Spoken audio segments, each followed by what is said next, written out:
Hey guys, how's it going? Today we're going to take a look at the Behringer V-Verb Pro REV2496 rack mount outboard reverb unit. It's quite a mouthful. This is an excellent reverb unit for anyone looking at budget outboard reverb options. It's been long since discontinued, but you can usually pick it up secondhand from places like eBay from anywhere between £100 to £150. So first, let's take a look at the background of this unit. This is a reverb unit made by Behringer back in about 2004. From what I know, it was discontinued rather quickly and taken off the market, as it was found that many of the convolution style models it uses were shockingly close to many famous reverb units. Basically, the insinuation here was that it directly ripped off many famous reverb units, so this didn't go down too well with the companies who made the original units it supposedly copied. If you're looking for lush LEXICON style verbs, this is an affordable option that may help you get close to that kind of sound. Specification wise, the REV2496 is a digital 24-bit 96 kHz unit with balanced analog inputs and outputs via TRS and XLR, and digital in and outs via either AES or SPDIF on optical connectors. You also have a word clock connection for syncing to other units. I've heard many people say that this unit works best staying completely digital,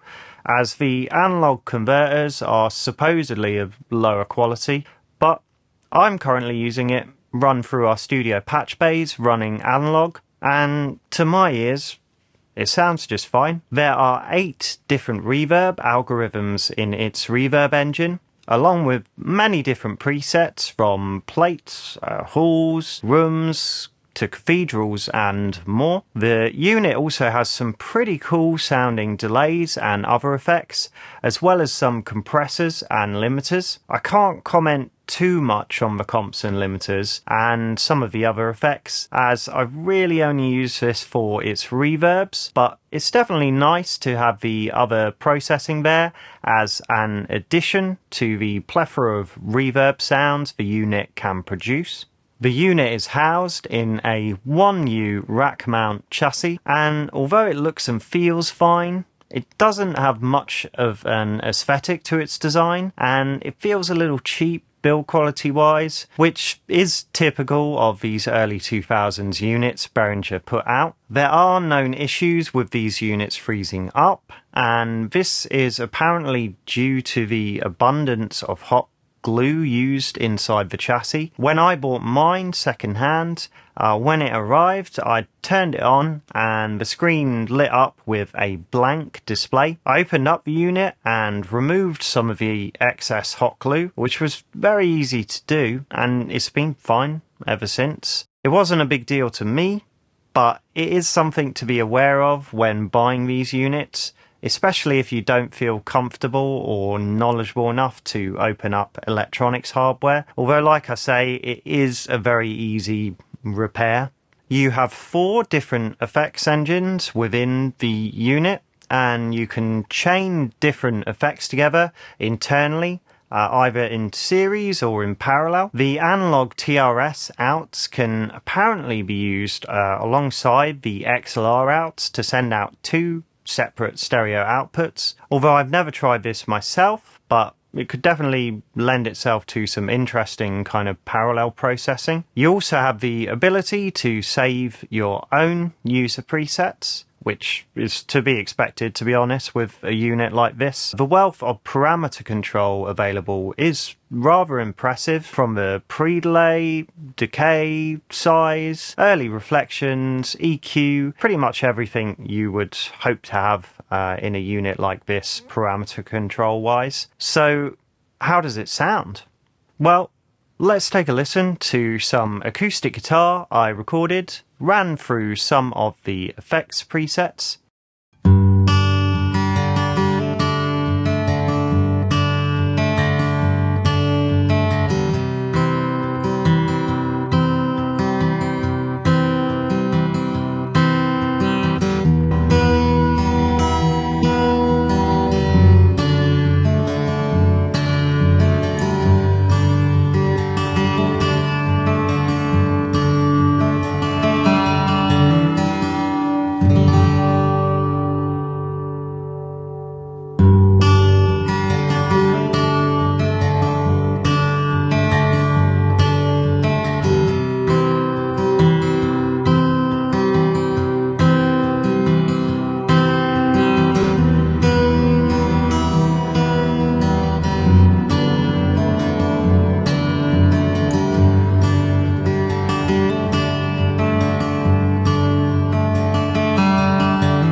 So I hope you guys enjoyed this video and found it helpful. I really like this unit. I think it's a great option if you are looking to get into outboard hardware on a budget. You know, if you're looking for the analog warmth, it's not necessarily going to get you that because it is a digital unit, but it sounds really good. It has loads of different types of reverbs, loads of parameter control, so you can really go in and fine-tune things. And of course you've got all the extra stuff there, like the compressors and the limiters and the other types of effects that it has, delays and so on. So, you know, it's got all that stuff. It has a lot of different options basically there for you. I think the biggest thing is, you know, I don't use this on every mix that I do, but I like to go for it, you know, if I'm looking for something a bit bigger, a bit wider, a bit more kind of lush sounding, or maybe some kind of interesting like small room type sound. Basically anything where I can kind of hear in my head